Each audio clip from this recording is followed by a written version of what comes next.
बिस्मिल्लाहिर्रहमानिर्रहीम, अस्सलाम वालेकुम। मैं असदुल्ला खान हूँ। आज की जो अहम तरीन चंद खबरें हैं उस पर आने से पहले ये लाहौर में एक एक्सीडेंट का बड़ा जिक्र हो रहा है और आज जो नई प्रोब सामने आई है, बल्कि कल से हमारे सामने आना शुरू हो गई थी, आज अखबारात में भी इसकी तफसीलात छपी हुई हैं।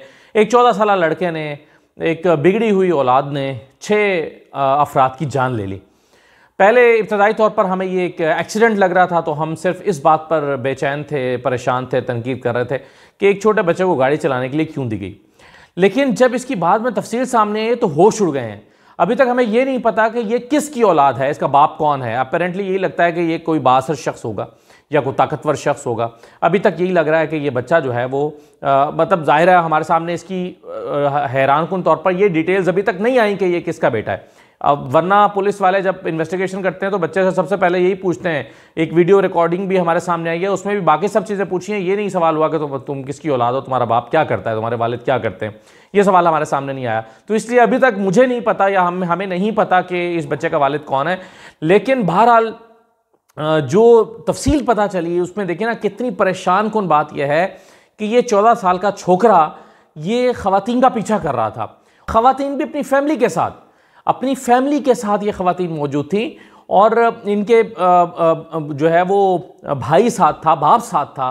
ख़वातीन गाड़ी में मौजूद थी, उनका पीछा। दीदा दलीली देखिए, बेशर्मी, बेगैरती और बेहयाई देखिए कि फैमिली के साथ ख़वातीन जा रही हैं और इसकी दीदा दलीली देखें कि उनको परेशान कर रहा है और पीछा कर रहा है। जब उन्होंने गाड़ी रोक के इसको मना किया कि तुम ना करो, चले जाओ, तमीज़ से समझाया, तो उस बिगड़े हुए छोकरे ने गाड़ी 160 की स्पीड पर दूर से लाकर सीधी मार दी और गाड़ी दूर जा गिरी और उस गाड़ी में सवार तमाम 6 अफराद जो हैं वो जाँ हो गए। तो इस पर आप क्या कहेंगे? सबसे पहली बात तो ये है, सवाल तो ज़ाहिर है वालिद पर उठता है, वालिदैन पर उठता है। पहली बात यह है कि उस बच्चे को गाड़ी ड्राइविंग सिखाई क्यों? बच्चे को 14 साल के बच्चे को क्यों ड्राइविंग सिखाई जबकि वो 18 साल का भी नहीं हुआ था? फिर उस बच्चे को गाड़ी चलाने के लिए दी क्यों? अगर वो कहीं चले बाहर से सीख कर आ गया था, दोस्तों में सीख कर आ गया था। वैसे तो मैं इस बात को भी नहीं मानता कि आपकी औलाद बाहर दोस्तों में रहकर गाड़ी चलाना सीख रही है और आपको पता ही नहीं है, आपने अपनी औलाद पर नज़र ही नहीं रखी हुई है। फिर आपने उसको अपनी गाड़ी चलाने के लिए क्यों दी? और फिर दी तो आपने इस छोकरे की तरबियत क्यों नहीं की? इस छोकरे की तरबियत तो कम अज़ कम की होती। इसको जाहिल को यह पता नहीं है कि गाड़ी में ख़वातीन सवार हैं और फैमिली है। फैमिलीज़ का एहतराम जिस बच्चे को नहीं सिखाया गया उसके वालिद के अपना किरदार क्या होगा? मतलब आई एम सॉरी, मुझे वालिदैन के कैरेक्टर पर सवाल नहीं उठाना चाहिए, लेकिन उन्होंने कम अज़ कम कुछ तो बच्चे की तरबियत की होती कि भाई फैमिलीज़ को हमेशा एहतराम देते हैं। ये तो बुनियादी चीज़ है जो बच्चों को सिखाई जानी चाहिए और सिखाई जाती है। लेकिन उसने जान ले ली और फिर बड़ी मासूमियत से एक वीडियो बयान रिकॉर्ड कराया कि जी मैं बस गाड़ी की स्पीड तेज़ थी और यूँ हो गया और वो हो गया और मुझे हिट हो गया। झूठ बोल रहा है। इस पर जो निगरान वज़ीर आला, उनका किरदार बहरहाल मैं समझता हूँ काबिल तारीफ़ है कि उन्होंने इस पर दहशतगर्दी की दफ़ात दिलाई है। अभी तक तो उनका किरदार काबिल तारीफ़ है और वो इसको चूँकि फैमिली ये मुतालबा कर रही है कि जिस फैमिली के 6 लोग मारे गए यार, एक घर से एक जनाजा उठता है तो और इस तरह की नागहानी मौत होती है तो रो रो के लोगों का बुरा हाल होता है। यहाँ पर 6 लोग एक ही वक्त में गाड़ी में मारे गए हैं और एक 14 साल के छोकरे के हाथों मारे गए हैं। तो ये बहुत ही अफसोसनाक बात है। मेरा ख्याल है इस वाक़े से बाकी पेरेंट्स को थोड़ा सा अलर्ट होने की ज़रूरत है। वो तमाम लोग जो अपने बच्चों को गाड़ी सिखाने के लिए देते हैं। अभी चंद ही दिन पहले की बात है, मेरी बेटी मुझे कह रही थी कि बाबा मुझे इतनी सी सिखा दें कि बस मैं यहाँ करीब मार्केट ये कुछ जो है वो बाज़ार तक चली जाया करूँ, या मुझे बस अब अंदर चलाने के लिए सिखा दें सोसाइटी के अंदर। तो मैंने कहा कि जब 18 साल के होने से पहले दोबारा ये बात ना करना। तो पेरेंट्स को यहाँ अलर्ट हो जाने की ज़रूरत है कि आपको फौरी तौर पर बच्चों को अगर कोई आप सिखा भी रहे हैं या तो उसको रोक दें, या सिखाई है तो उसको गाड़ी देना बंद कर दें। और अगर आप इरादा रखते हैं तो किसी भी बच्चे को जो 18 साल से कम है उसको ड्राइविंग मत सिखाएं। हादसा तो देखें खुदा ना खास्ता 18 के बाद भी हो सकता है, लेकिन वो हादसा होगा और उसके इम्कान कम होंगे जब आप पूरी तरह से स्किल्ड होंगे, पूरी तरह से आपने ट्रेनिंग ली होगी और पूरी तरह से आपने जो है वो आप कानूनी तकाज़े पूरे कर रहे होंगे, तो फिर आप गाड़ी ड्राइव कर रहे होंगे। तो ये इस वाक़े में ये तो चूँकि हादसा है ही नहीं, ये तो अमलन ये तो ज़ाहिर है इस बच्चे के जहन में नहीं होगा कि वो वो मर जाएंगे सारे लोग। वो समझता होगा कि मैं गुस्से में कि मैं इनको हिट करूँगा। ये बिगड़ी हुई औलादें होती हैं जो छोटी सी उम्र में इनको गुस्सा करना सिखाया जाता है या गुस्सा उनका झेला जाता है और उनकी तरबियत नहीं की जाती तो फिर वो इस तरह की करते हैं। तो इतना दिल इस पर अफसुर्दा और परेशान है इस वाक़े पर। मेरा ख्याल है कि मुझे नहीं पता इसमें कानून क्या कहता है, लेकिन कानून में जो भी सख्त सज़ा मौजूद है, अगर ऐसे वाक़यात में वालिद के लिए सज़ा मौजूद है तो वो भी होनी चाहिए। मुझे नहीं पता कानून में सज़ा है या नहीं, लेकिन अगर है तो होनी चाहिए, और नहीं है तो इसके लिए कानून साजी फ्यूचर के लिए करनी चाहिए। उतनी सख्त सज़ा तो ज़ाहिर है वालिद को नहीं हो सकती, लेकिन ये ज़रूर होनी चाहिए कम अज़ कम कि भाई तुम इस बात के तो मुजरिम हो कि तुमने अपनी एक माइनर बच्चे को कैसे गाड़ी चलाने के लिए दी, तुम अपनी गाड़ी की हिफाजत क्यों नहीं कर सके, तुम कैसे उसको गाड़ी वो तुम्हारी ले गया।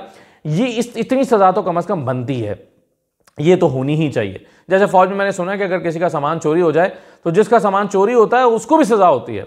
और मुझे कुछ अर्सा पहले एक ऑफिसर बता रहे थे कि अगर फौज में किसी का पेट खराब हो जाए तो उस पर उसको सज़ा होती है कि तुम्हारा पेट तुम्हारी अपनी नाअहली की और बेहतियाती की वजह से ख़राब हुआ है। तो अगर इतनी इतनी सज़ाएं इस बात को ज़िम्मेदार ठहराया जा सकता है, तो यहाँ पर भी एक वालिद को ज़िम्मेदार ज़रूर ठहराना चाहिए कि तुम्हारी गफलत नालायकी की वजह से जो है वो ये वाक़या, तुम्हारे 14 साल के छोकरे ने ये वाक़या किया और तुम इसके मुकम्मल ज़िम्मेदार हो। तो इस पर मेरा ख्याल है कि ये जो बात रफ़ा दफ़ा करने वाली है ये ना हो। अब इसमें ख़तरा ये है कि ये कोई ना कोई बाअसर शख्स होगा। अगर ये कोई बाअसर शख्स है तो फिर खदशा इस बात का है कि ये मामला जो है वो बच्चे को छोटी उम्र का करार देकर इसको रियायतें तमाम दिलवाई जाएंगी और उसको छुड़वाया जाएगा। लेकिन मैं समझता हूँ कि कानून में बहरहाल जो भी सख्त सज़ा है वो इसको होनी चाहिए। बात लंबी हो गई लेकिन बात बहुत ज़रूरी थी। अब आ जाइए ज़रा आज के मौज़ूआत पर। देखिए आज एक जो सबसे अहम और बड़ी ख़बर है वो तो ये है कि पिछले दिनों 5 रुकनी सुप्रीम कोर्ट के एक बेंच ने सिविलियंस के मिलिट्री कोर्ट में ट्रायल के हवाले से एक फ़ैसला दिया था और उसको करार दिया था कि ये सिविलियंस का मिलिट्री कोर्ट में ट्रायल नहीं हो सकता। और ये भी कहा था कि जो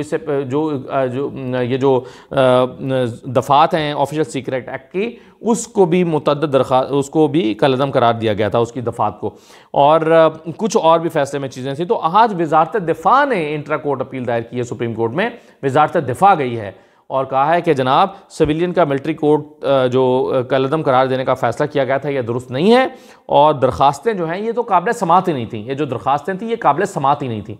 फिर ये भी कहा गया है कि चूँकि ये बेंच जो है वो प्रैक्टिस एंड प्रोसीजर बिल के तहत नहीं बना है, इसलिए ये बेंच ही गलत है। हालांकि ये पहले से बेंच बना हुआ था, पहले से इसकी समातें हो रही थी, लेकिन बहरहाल वज़ारत दिफ़ा ने यह मौक़िफ़ इख्तियार किया है कि ये बेंच ही ठीक नहीं बना है और कानून के मुताबिक नहीं बना, और दरख्वास्तें जो हैं वो भी सुनी नहीं जा सकती थी, नाकाबिल समात थी। फिर कहा गया कि सुप्रीम कोर्ट 23 अक्टूबर के फैसले को कलअदम करार दे। जो 5 रुकनी बेंच ने, जस्टिस एजाजुल एहसन साहब की सरबराही में 5 रुकनी बेंच था, उसके फैसले को जो 5-0 से फैसला आया था उसको कलअदम करार दिया जाए। और ये भी कहा गया है कि ऑफिशियल सीक्रेट एक्ट की कलअदम करार दी गई जो दफ़ात हैं उसको भी बहाल किया जाए। फिर ये भी इसमें इस्तदा की गई है कि हतमी फैसले तक फौजी अदालतों में ट्रायल रोकने के खिलाफ हुक्म इम्तना जारी किया जाए। यानी जब तक आप समात कर रहे हैं, जब तक इसका हतमी फैसला नहीं होता, तब तक कम से कम ट्रायल होने दें मिलिट्री कोर्ट्स में, उसको ट्रायल को ना रोका जाए, ट्रायल होने दिया जाए मिलिट्री कोर्ट में, और इस फैसले के खिलाफ हुक्म इम्तना जारी कर दें ताकि वो प्रोसीडिंग्स जो हैं वो ट्रायल कोर्ट के अंदर चलती रहें। तो ये वज़ारत दिफ़ा जो है वो इंट्रा कोर्ट अपील में आया है सुप्रीम कोर्ट में, जो कि तवक्को ही थी कि ये होगा, अपील की तवक्को कर रहे थे। अब इसमें दिलचस्प बात ये होगी कि देखते हैं कितना रुकनी बेंच बनता है, कौन लोग इसमें बेंच में शामिल होते हैं। पहले तो अपील डिफरेंट होती थी, पहले तो ये होता था कि जो बेंच सुन रहा है वही बेंच उसकी अपील सुनता है, लेकिन अब चूंकि नए कानून के मुताबिक बेंच नया बन सकता है, नया बनेगा, और उस नए बेंच में देखिए कि कौन शामिल होते हैं, और वो जो नए शामिल होते हैं क्या वो मिलिट्री कोर्ट्स को अलाउ करते हैं कि सिविलियंस का ट्रायल उसमें हो, ये अब देखना पड़ेगा। तो ये दिलचस्प पहलू होगा इस केस का। फजलुर रहमान साहब ने बड़ी दिलचस्प बात की है। फजलुर रहमान साहब जब तंग आ जाते हैं, परेशान हो जाते हैं, या जब वो देखते हैं कि उनको कहीं उनकी मर्ज़ी के मुताबिक प्रॉपरली एडजस्ट नहीं किया जा रहा, या उनको उनकी मर्ज़ी का शेयर नहीं मिल रहा, या उनको उनके हिस्से की चीज़ नहीं मिल रही जो वो समझते हैं कि वो डिज़र्व करते हैं, तो वो फिर जो है वो रौला रप्पा डाल देते हैं। तो फजलुर रहमान साहब जो हैं उन्होंने कहा है कि 75 साल हो गए, जो उन्होंने कहा उसकी हमने पैरवी की, जो उन्होंने कहा वो हम मानते रहे, अब थक गए हैं, अब मजीद पैरवी नहीं कर सकते। ये फजलुर रहमान साहब ने फरमाया है। वो कह रहे हैं कि जी हम एक ज़माने से जो है वो पैरवी करते चले आ रहे हैं। ये कितना बड़ा एतराफ़ है। यानी इनके वालिद साहब जो एक महाज बना था, आप जानते हैं मुफ्ती महमूद साहब ने जो एक PNA का महाज बनाया था जिसकी वो सरबराही कर रहे थे, उस PNA के महाज ने किसको फ़ायदा दिया? ज़ियाउल हक को फ़ायदा दिया। और उसके बाद फिर 1990 की दहाई से लेकर अब तक किसकी बी टीम रहे हैं फजलुर रहमान साहब। अब वो फरमा रहे हैं, अब खुद एतराफ़ कर रहे हैं, उन्होंने कहा कि जी जो उन्होंने कहा उसकी पैरवी की, अब थक गए हैं, मज़ीद पैरवी नहीं कर सकते। असल में जब आपने अपनी तनख्वाह बढ़ानी होती है तो आप इस तरह की बातें करते हैं। तो फजलुर रहमान साहब की थोड़ी सी तनख्वाह बढ़ा दी जाए तो मेरा ख्याल है वो इस तरह की बातें करना बंद कर देंगे। उनको अपनी सीटें ख़तरे में नज़र आ रही हैं, वो मांग रहे हैं कि भाई मुझे भी कहीं एडजस्ट करो। नवाज शरीफ साहब उनको घास नहीं डाल रहे, उनको अपनी किसी अलायंस का हिस्सा नहीं बना रहे। जो मुख्तलिफ अलायंसेस बन रहे हैं, जोड़ तोड़ हो रही है, उसमें फजलुर रहमान को कहीं डाला नहीं जा रहा। फजलुर रहमान का डेरा की सीट जो है वो भी ख़तरे में पड़ी हुई है। यानी फजलुर रहमान जो कल सही कहा था उन्होंने, जो कुंडी साहब हैं, उन्होंने कहा था भाई लड़काना छोड़ो, जाके डेरा बचाओ, तो इनका डेरा भी ख़तरे में है। तो इस तरह की सूरत हाल में मौलाना फजलुर रहमान का ये कह देना, तो ये सिर्फ मेरा ख्याल है कि तवज्जो दिलाओ नोटिस है कि जनाब मेरी तरफ तवज्जो दीजिए, मुझे आपने किसके आसरे पर छोड़ दिया है। इमरान खान से जो गैर मुल्की मिलते हैं या नहीं मिलते, इस पर एक बयान हमारे सामने परवेज़ इलाही साहब का सामने आया। उन्होंने कहा कि इमरान खान मेरे साथ वाले सेल में हैं और उनसे IMF के लोग और यूरोपीय यूनियन के लोग मिलने आए हैं या मिलने आते हैं। तो परवेज़ इलाही साहब इस बात की गवाही दे रहे हैं कि मेरा साथ ही तो उनका सेल है और मैं देखता हूं कि गैर मुल्की उनसे मुलाकात करने के लिए आते हैं। अच्छा, अब परवेज़ इलाही साहब की ये बात जो है ज़ाहिर है इसको बड़ी इंपॉर्टेंस दी गई कि IMF के वक्त को जब यहाँ आना था या अगली किस्त का मामला था तो उस वक्त ये बात हो भी रही थी कि लाहौर में भी जाकर ज़मान पाक में IMF ने मुलाकात की थी अभी, जब ये एक इंटरम सेटअप के लिए एक आपको कुछ मंजूरी मिली थी और $1 अरब से कुछ कम रकम आपको के लिए मंजूर हुई थी, पहली किस्त उसके जारी हुई थी। तो उसके लिए भी इमरान ज़मान पाक में मिलने के लिए गए थे, IMF का एक वफ्द गया था। तो अब भी ये सवाल पैदा हो रहा था कि IMF वफ्द क्या इमरान खान को ऑन बोर्ड लेना चाहेगा या नहीं लेना चाहेगा। तो परवेज़ इलाही कह रहे हैं कि उनसे मिलने के लिए आए हैं, ये उन्होंने बहुत बड़ी खबर दी है। लेकिन इस खबर की तरदीद एक तो महकमा जेल खाना जात कर रहे हैं, मुर्तज़ा सोलंकी साहब भी कर रहे हैं। तो तरदीद तो ज़ाहिर है उन्होंने करनी ही थी। अब मुझे नहीं पता कि वो मिलने के लिए आए हैं या नहीं आए, लेकिन अगर आए भी होंगे और उसको छुपाया गया है, और अगर आए हैं और उसको छुपाया गया है तो फिर तो ज़ाहिर है तरदीद ही आनी चाहिए। फिर क्या आएगा, तरदीद नहीं आएगी तो क्या आएगा। तो ये हो गया जनाब। और आखिरी बात यह है कि मुस्तफ़ा नवाज़ खोखर साहब जो हैं वो उन्होंने बड़ा दिलचस्प जुमला बोला, मालिक साहब के प्रोग्राम में थे, और उन्होंने कहा कि 2018 में, जैसे कहा जाता है, पीपल्स पार्टी भी ये मानती है कि 2018 में धांधली हुई थी PTI के लिए, और अब भी धांधली हो रही है नून लीग के लिए। तो उस वक्त की धांधली और अब की धांधली में क्या फ़र्क है? नून लीग तो कहती थी ना कि जनाब आप भी तो सिलेक्टेड थे, हम सिलेक्टेड हो गए तो क्या हो रहा है। नून लीग का अब यही है ना, जस्टिफिकेशन यही होगी कि भाई 2018 में आपको कैसे लाया गया था तो हमें कैसे लाया गया। तो इसकी बड़ी अच्छी वजाहत की है मुस्तफ़ा नवाज़ खोखर ने। उस वक्त उन्होंने कहा कि दूध में पानी डाल के इसको पूरा किया गया, सीटों को या हुकूमत बनाने के लिए दूध में पानी डाला गया। अब वो कह रहे हैं कि पानी में दूध डाल के इसको पूरा करने की कोशिश की जा रही है, लाई जा रही है। यानी पहले अगर आपके 90% दूध है और 10% कमी बेशी करके और 100% कर दिया, पैमाना पूरा कर दिया, लेकिन अब 90% पानी है, उसमें सिर्फ 10% दूध डाल के अगर आप उसको कहें कि ये दूध हो गया है तो ये मुमकिन नहीं रहेगा। तो ये मुस्तफ़ा नवाज़ खोखर ने और भी एक दो बातें की हैं, जरा इनको सुन लीजिए। अब ये जब आप कॉम्प्रोमाइज करके मांगे तांगे का इक़्तिदार लेंगे, how will you command the country? आपके पास मॉरल अथॉरिटी नहीं है। आप जाकर कहेंगे कि जनाब ये काम कीजिए, वो अगले जवाब देंगे कि इलेक्शन बिठाया तो हमने तुम्हें यहां पर। तो मसाइल कैसे लोगों के हल होंगे जब तक मेजॉरिटी और यहां तक तो इलेक्शन करवाई जाए। अच्छा, मेजॉरिटी की बात है ना। सच्ची बात, हकीकत तो ये है कि आपके ताश के पत्ते लगे हुए हैं। ये उस बुनियाद पे आप कह रहे हैं कि जी के इलेक्शन पे इलेक्शन कराते जाएं, फ्री एंड फेयर इलेक्शन कराए, रिजल्ट बिल्कुल मुख्तलिफ होगा। हमें पता है पेशावर से लेकर रोहिंग्या खान तक क्या ट्रेन चलनी है, और मैं तो फ्री एंड फेयर इलेक्शन करा के तो देखें। करवाएं हम इससे, मैं तो आपके साथ हूं इसमें। 2018 के इलेक्शन, लेकिन हर एक की मुसद्दिक डेफिनेशन अपनी है ना फ्री एंड फेयर की। देखिए ना, अब 2018 एक पॉइंट से पहले डॉक्टर साहब इजाजत दें, 2018 के इलेक्शंस में इमरान खान साहब को दूध में पानी मिलाकर उन्हें वजीर आजम बनाया गया। अब इस वक्त पानी के अंदर दूध मिला के मुस्लिम लीग नून को लाना पड़ेगा। हम सबको हकीकत का पता है, हम टीवी पर बैठ के बात नहीं करते। देखिए मसले कर तो रहे हैं, तो हमें तो पता है कि ऑन ग्राउंड क्या सूरत हाल है, लोग क्या सोच रहे हैं। महंगाई से तंग है, 16 महीने की हुकूमत के ऊपर उसको कोस रहे हैं। हमारे मजलूमियत का एक बहुत बड़ा बयानिया वहां पर मौजूद है, विक्टिमाइजेशन का बयानिया मौजूद है। हमें तो पता है कि लोगों पे ग्रास रूट के अंदर वो क्या सोच रहे हैं।